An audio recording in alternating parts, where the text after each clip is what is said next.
అందరికీ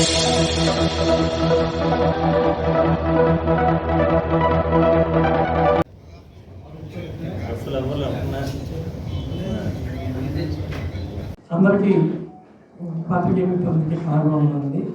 ముఖ్యంగా వంశీకృష్ణ శ్రీనివాస్ గారికి అంటే గెలిచిన తర్వాత నేను కలవలేదు వారికి ఫస్ట్ టైం నాకు ఈ మధ్యన అంత బాగుంది కారణంగా ఈ సభాముఖంగా మీకు శుభాభినందనండి.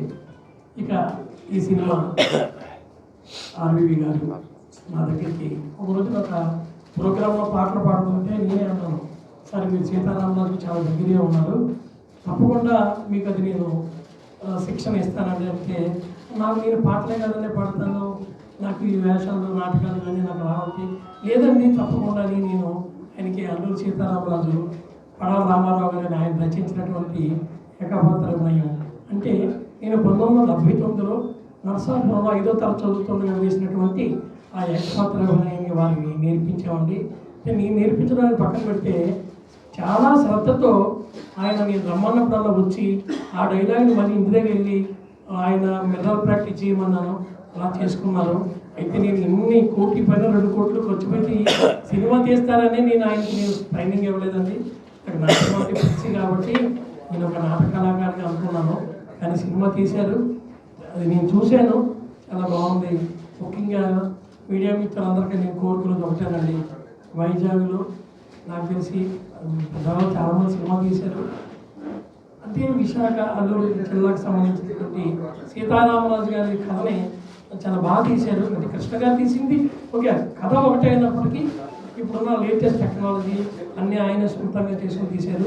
50 రోజులు 100 రోజులు చెప్పం కానీ నా మనసులో ఒక 50 షోలు కానీ ఇది ఆడితే ఇది సూపర్ డూపర్ హిట్ అని నేను భావిస్తూ నాకు అవకాశం ఇచ్చినటువంటి మీరందరికీ ధన్యవాదాలు తెలియజేసుకుంటూ నమస్తే అండి. అందరికీ నా ఉదయపూర్వ నమస్కారాలు. ఇక్కడ విచ్చేసిన ముఖ్య అతిథిగా శ్రీ వంశీకృష్ణ శ్రీనివాస్ యాదవ్ గారు, అలాగే ఇతర పెద్దలు బాలగిరి సాయి గారు, డిస్ట్రిబ్యూటర్ ఆర్నారాయణ గారు, సునీల్ గారు, వేదిక అలంకరించిన ఈ సినిమా హీరో నిర్మాత ఆర్వి సత్యనారాయణ. నిజంగా ఈ రోజుల్లో సినిమా తీయటం సాహసం, ఆ సినిమాను మాత్రం చేయడం సాహసం. కానీ నాడు కృష్ణ గారు తీసిన అల్లూరి సీతారామరాజు ఈ నెక్స్ట్ జనరేషన్లో మిస్ అవుతున్నారు. దాన్ని మళ్ళీ ఒకసారి ఆ చైతన్య స్ఫూర్తిని నేటి యువతరాన్ని నింపాలనే ఉద్దేశంతో చాలా చక్కగా విజువల్ ఎఫెక్ట్స్తో బ్రహ్మాండంగా తీసుకొచ్చారు. ఈరోజు ఆయన ఆర్వి సత్యనారాయణ సినిమా వ్యాపారం కోసం చేయలేదు, నేటి యువతరానికి ఆయన చేసిన మంచి కార్యక్రమాలు ఆయన ఏదైతే చేశారో మంచి చివిచ్చి ఒక ఇన్స్పిరేషన్ స్ఫూర్తిగా నిలవాలి. నాడు బ్రిటిష్ పరిపాలన పైన ఎలాగైతే తిరిగి అతి చిన్న వెళ్ళిపోయారో ఆ స్ఫూర్తి అందరిలో రావాలి, ఎదిరించాల్సిన తత్వం రావాలని చెప్పి ఉద్దేశంతో తీశారు. నిజంగా ఈ సినిమా ఆయన మొత్తం అల్లూరి సీతారామరాజు పర్యటించిన ప్రాంతాలు తిరిగి వాస్తవంగా మొత్తం తెలుసుకొని A to Z తెలుసుకునే సినిమాని చాలా చక్కగా తీసుకొచ్చారు. డెఫినెట్గా ఈ సినిమా ఆదరిస్తారు. అలాగే నేటి పిల్లలకు కూడా 10th క్లాస్ పిల్లలు కూడా ఆయన చరిత్ర తెలియాలి. ఇవాళ అల్లూరి సీతారామరాజు గురించి చాలామందికి నేటి తరానికి తెలియదు. సో అది తెలిసేలాగా నేను కోరేది వంశీ గారిని, పవన్ కళ్యాణ్ ద్వారా ఈ సినిమాని, ఎందుకంటే ఆయన స్ఫూర్తి నేటి యువతరం తెలియాలి సార్. మీరు కూడా ప్రొడ్యూసరు, మీకు అన్నీ తెలుసు. అందువల్ల ఈ సినిమాని డెఫినెట్గా ప్రజలు ఆదరిస్తారని నమ్మకం నాకు ఉంది. డెఫినెట్గా ఈ సినిమా చిన్న సినిమాగా వచ్చినా సరే పెద్ద సినిమాగా వెళ్తానని చెప్పి నేను పూర్తిగా ఆశిస్తున్నాను. జై హింద్. నమస్కారాంజలి. వేదికను అలంకరించినటువంటి పెద్దలకి మరియు నా ముందు ఉన్నటువంటి పత్రికా విలేకరులకి పాదాభివందనములు. సినిమా చేయడం చాలా కష్టం. ఈ రోజుల్లో సినిమా అంటే టీవీకే అంకితం అయిపోయినటువంటి పరిస్థితులు వచ్చాయి. అలాంటిది థియేటర్ వరకు తీసుకురావడానికి మా ఇబ్బందులన్నీ మీ అందరికీ తెలిసిందే. సినిమా ఒకే ఒక్క మాటలో చెప్తానండి, యంగ్ జనరేషన్ అంటే ప్రజెంట్ జనరేషన్కి ఆ సినిమా సరికొత్తగా చూపించాలి అనే సంకల్పంతో ఆర్వి సత్యనారాయణ గారు కష్టం నేను కొంతకాలం నుంచి ఆయనతో ప్రయాణిస్తూ చూశాను. ఆయన హార్స్ రైడింగ్ కానివ్వండి, స్వాట్ ఫైటింగ్ కానివ్వండి, లేకపోతే టెక్నికల్ ఆస్పెక్ట్స్ కానివ్వండి, చాలా దగ్గరుండి చూసుకొని ఒక మంచి కథని ఇంకా అద్భుతమైనటువంటి విజువల్స్తో మన ముందుకు తీసుకొచ్చారు. అలాంటి చిత్రం మనం ఖచ్చితంగా చూడాలి. ఎందుకంటే మనం దాన్ని బ్రతికిస్తే మన తర్వాత జనరేషన్కి మళ్ళీ ఇంకొక ఇన్స్పిరేషన్ అయ్యే ఛాన్సెస్ ఉంటాయి. కాబట్టి దయచేసి చిన్న సినిమాని ఆదరించండి. Thank you very much. పాత్రికేయ మిత్రులందరికీ నా హృదయపూర్వక నమస్కారాలు. వేదికను అలంకరించినటువంటి చీఫ్ గెస్ట్గా వచ్చినటువంటి మన ప్రీతం నాయకులు వంశకృష్ణ యాదవ్ గారికి, అలాగే బాలయ్య సాయి గారికి, సునీల్ గారికి, మా బావ గారికి, బివి రామ్ గారికి, ఆదినారాయణ గారికి నా నమస్కారాలు తెలియజేసుకుంటున్నాను. ఈ సినిమా తీయడానికి కారణం మా బాలయ్య సాయి గారే. అయితే ఈ సినిమా తీద్దాము అనే సంకల్పం ఎప్పుడైతే వచ్చిందో నాటకం వేసిన దగ్గర నుంచి కూడా చాలా న్యాచురల్గా చేయాలని అనిపించింది నాకు. అందుకని ఆర్టిఫిషియల్గా గెడ్డం అవి లేకుండా ఒక 2 years హెయిర్ అండ్ అన్ని గెడ్డం అది పెంచి బాగా పూర్తిగా ఆహార్యాన్ని, ఫిట్నెస్ అన్నీ చూసుకొని నేను ఉండడం జరిగింది. స్వతహాగా నేను ఒక 20-25 years ఎక్స్పీరియన్స్డ్ హార్స్ రైడర్. నేను సొంత గుర్రాలు కూడా ఉండేవి ఒకప్పుడు. It's a passion. And 10 years వయసులో నేను కత్తి యుద్ధం, తంజావూరు కత్తి యుద్ధం అని నేర్చుకున్నాను. అనుకోకుండా ఎందుకు నేర్చుకున్నాను నాకే తెలియదు. మరి ఇప్పుడు సినిమా తీయాలని భగవంతుడు రాసి పెట్టుండొచ్చు. అందుకని ఆ ఇంట్రెస్ట్లన్నీ ఉన్నాయి కాబట్టి సినిమాలో అవన్నీ క్రోడీకరించి ఒకసారి ఒక ఎస్పీగా ఉంచుకోవచ్చు కదా అనే ఉద్దేశంతో తీయడం జరిగింది. తర్వాత అల్లూరి సీతారామరాజు గారి సినిమాని నటశేఖర కృష్ణ గారు ఒక అద్భుతమైన కావ్యంగా 50 సంవత్సరాల క్రితం నిర్మించారు. ఇప్పుడు తీయడం జరిగిందంటే ఇప్పుడున్నటువంటి యువతరం ఎవరిని అల్లూరి సీతారామరాజు సినిమా చేశారా, చూడడానికి కొంచెం స్టోరీ తెలుసా అంటే తెలియదు. ఇలా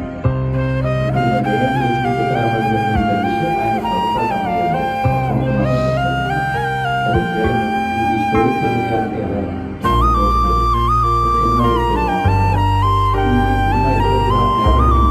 ప్రతి సంవత్సరం ఏదో ఒక అకేషన్, ఇండిపెండెన్స్ డే, ఏదో ఒక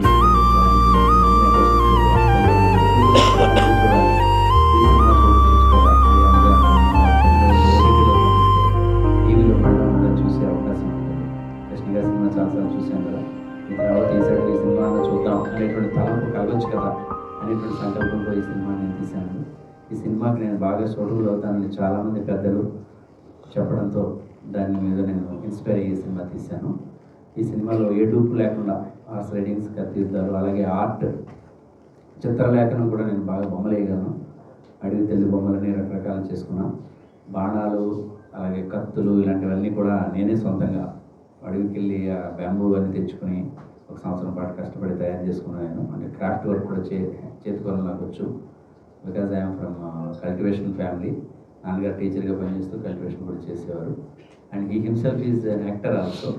దుర్యోధనుడు, రావణాసురుడు, కంసుడు ఇలాంటి సత్య హరిశ్చంద్ర నాటకాలు వేసేవారు నాన్నగారు. సో కొన్ని కళలు తల్లిదండ్రుల ద్వారా వచ్చినాయని నేను భావిస్తూ ఈ సినిమా తీశానండి. ఈ సినిమా 20వ తారీఖున విడుదల కానున్నది. ముఖ్యంగా ఇందులో ఒక మంచి పాట, నమోస్తుతే భారతమాత సమస్త ప్రపంచ ప్రజ సన్నత చరిత అనేటువంటి చక్కటి తెలుగుతో, సంస్కృత మిళితమైనటువంటి తెలుగుతో ఒక పాటను నేను పాడాను. అలాగే ఇంకొక పాట కూడా ఎవరికి చెక్కని నిప్పులు కనవని సీతారామరాజు గారి గొప్పతనాన్ని వర్ణిస్తూ పాడినటువంటి పాటను కూడా పాడాను. ఆ పాటని ఒక తుంబల శివాజీ గారు, ఇంకోటి రెండోది ఈవి శాస్త్రి గారు పాడగా రచించగా నేను పాడాను. ఈ చిత్రానికి దర్శకత్వం డెక్కల నరేష్ గారు చాలా అద్భుతంగా, చాలా కష్టపడి, నిజంగా ఆయన కూడా మొదటిసారి డైరెక్టర్. ఎన్నో సినిమాలకి ఆయన అసిస్టెంట్గా వర్క్ చేశారు.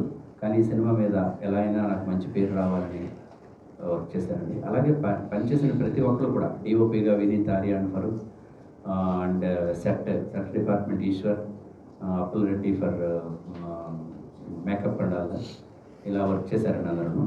యాక్టర్స్ కూడా మన విశాఖ వాస్తవ్యులు, కొంచెం ఎక్స్పీరియన్స్, సినిమాల్లో ఎక్స్పీరియన్స్ ఉన్నటువంటి వాళ్ళందరూ కూడా యాక్ట్ చేయడం జరిగింది. ఇందులో ఒక కమెడియన్ క్యారెక్టర్స్గా జబర్దస్త్ సినిమాలో ఉన్నటువంటి అప్పారావు, ప్రాఫిట్ అప్పారావు గారు, సత్యపండు, మరియు వాళ్ళ యొక్క టీంలోనే ఉన్నటువంటి మా బావగారు కోరకొండ రంగారావు గారు 2016 Guinness book of world record హోల్డర్గా ఉన్నటువంటి ఆయన కూడా కామెడీ సీన్స్ అనేది చేశారు. సినిమాని అందరూ చాలా బాగా ఆదరించారండి. అలాగే కారడోల్లో వెళ్ళి అలాంటి 100 సంవత్సరాల క్రితం ఉన్నటువంటి నేచురల్ హట్స్తో కూడినటువంటి తాండాలు ఉంటాయి, గిరిజన తాండాలు, కొన్ని ప్రాంతాలకు వెళ్ళి దారులు కూడా సరిగలేనటువంటి ప్లేస్కి వెళ్ళి అందులో ఉన్న మోడర్న్ ఐటమ్స్ని కొంచెం మేకప్ చేసి ఆ ఊళ్ళో షూటింగ్స్ చేయడం జరిగింది. ఈ నమోస్తుతే భారతమాత అనేటువంటి దేశభక్తి సినిమా పాటను మాత్రం హిమాలయాల్లో లేహ్ లదాఖ్, కులు మనాలి, రోహతాంగ్ పాస్, హిమాచల్ ప్రదేశ్లో ఉన్న ప్లేస్లకి వెళ్ళి అక్కడ సీతారామరాజు గారు తన మనోభావాల్ని పాట రూపంలో చూపించినట్టుగా చిత్రీకరించడం జరిగింది. ఇలాంటి సినిమాని నేను నిర్మించినందుకు జన్మజన్మలకి నేను దేవుడికి రుణపడి ఉన్నాను. నాకు ఇన్స్పిరేషన్ ఇచ్చినటువంటి వాళ్ళకి, నన్ను సపోర్ట్ చేసిన వాళ్ళందరికీ ఒక పాదాలు వందనాలు తెలియజేసుకుంటున్నానండి. నాకు జీవితంలో ఇది ఒక మంచి వరంగా భావించి సీతారామరాజు గారి యొక్క వేషాన్ని వేసినందుకే నేను చాలా అదృష్టంగా భావిస్తూ మీ అందరికీ పేరు పేరున ధన్యవాదాలు తెలియజేసుకుంటున్నాను. తర్వాత ముఖ్య అతిథి అయినటువంటి మన ప్రియతమ నాయకులు శ్రీకృష్ణ యాదవ్ గారు. అందరికీ నమస్కారం. వేదిక మీద ఉన్న పెద్దలు, వేదిక మీద ఉన్న మా మీడియా సోదరులకు ముందుగా నా హృదయపూర్వక ధన్యవాదాలు. ఇప్పుడే మనం ట్రైలర్ చూసాం, అద్భుతంగా ఉంది. రియల్గా కూడా సత్యనారాయణ గారు చాలా అప్పీల్ చేసిన విషయం స్పష్టంగా కనపడతా ఉంది. ఈరోజు ఆ సినిమా 20వ తారీఖు రిలీజ్ అవబోతా ఉంది కాబట్టి నేనేంటో ఒకటి చెప్తా, ఇది ఒక సాహసం అని చెప్పాలి. ఈ రోజుల్లో సినిమా తీయడమే కష్టం. అలాంటిది ఆయన ఒక హీరోగా, ఒక ప్రొడ్యూసర్గా, ఒక సింగర్గా ఇన్ని పాత్రలు పోషిస్తూ ఇవాళ ఆ సినిమా చేశాడంటే ఆయన డేరికి మెచ్చుకోవాలి. అందరూ కూడా ఆదరించాలని, ప్రజలు ఈ సినిమాని ఆదరించాలని మనస్ఫూర్తిగా కోరుకుంటున్నా. ఈ తరం పిల్లలకు కూడా అల్లూరి సీతారామరాజు గారి గురించి తెలియాలి అనే ఒక కసితో, ఆయనకు ఉన్నటువంటి ప్యాషన్తో ఇవాళ ఈ సినిమా నిర్మించడం జరిగింది. కాబట్టి ట్రైలర్ చూసాం, చాలా బాగుంది. సినిమా కూడా చాలా బాగుంది అనే ఫీలింగ్ నాకు ఉంది. ఖచ్చితంగా అద్భుతమైన విజయాన్ని అందుకోవాలని, ఇలాంటి సినిమాలు భవిష్యత్తులో తీసే విధంగా ఎంకరేజ్మెంట్ ఉండాలని చెప్పేసి నేను మనస్ఫూర్తిగా కోరుకుంటూ, మరి ఇంత అద్భుతమైనటువంటి ఈ సినిమాని ఆయనకి సహకరించిన ప్రతి ఒక్కరికి భవిష్యత్తులో ఆయన ఇంకా సినిమా తీసే విధంగా ఆ దేవుని యొక్క ఆశీస్సులు ఉండాలని, ఈ సినిమా బాగా ఆడాలని, ప్రతి ఒక్కరు కూడా మీడియా సోదరులు కూడా దీన్ని పబ్లిక్కి తీసుకెళ్ళాలి. అందరూ ప్రతి ఒక్కరు కూడా దీన్ని పబ్లిక్కి తీసుకెళ్ళి సినిమా బాగా ఆడే విధంగా ఆశీస్సులు ఇవ్వాలని, ఆ దేవుని యొక్క ఆశీస్సులు ఉండాలని మనస్ఫూర్తిగా కోరుకుంటూ, ఒక అద్భుతమైన సినిమా రావడం రోజులు ఇంకా మంచి మంచి సినిమా తీసే విధంగా ఆ దేవుని యొక్క ఆశీస్సులు మా సత్యనారాయణ గారికి ఉండాలని మనస్ఫూర్తిగా కోరుకుంటున్నాను. ఆల్ ది బెస్ట్ టీం అందరికీ. ఖచ్చితంగా 20వ తారీఖు రిలీజ్ అవబోతూ ఉంది. రాష్ట్ర వ్యాప్తంగా, ప్రపంచవ్యాప్తంగా రిలీజ్ అవబోతూ ఉంది. కాబట్టి ప్రతి ఒక్కరు కూడా ఈ సినిమా చూడాలని నేను మనస్ఫూర్తిగా కోరుకుంటున్నాను. Thank you. గెటప్ కూడా మీరు చూశారు. ఖచ్చితంగా అల్లూరి సీతారామరాజు కనిపిస్తున్నారు. ఆయన 100% ఆయన ఫీల్స్ కానీ నిజంగా ఏదో చెప్పడం కాదు కానీ 100% సేమ్ అదే విధంగా ఆయన సినిమాలో కనబడుతున్నారు. అద్భుతంగా చాలా చక్కగా ఉంది గెటప్ కూడా. All the best sir. ఖచ్చితంగా విజయం సాధించాలని మనస్ఫూర్తిగా కోరుకుంటున్నాను. Thank you.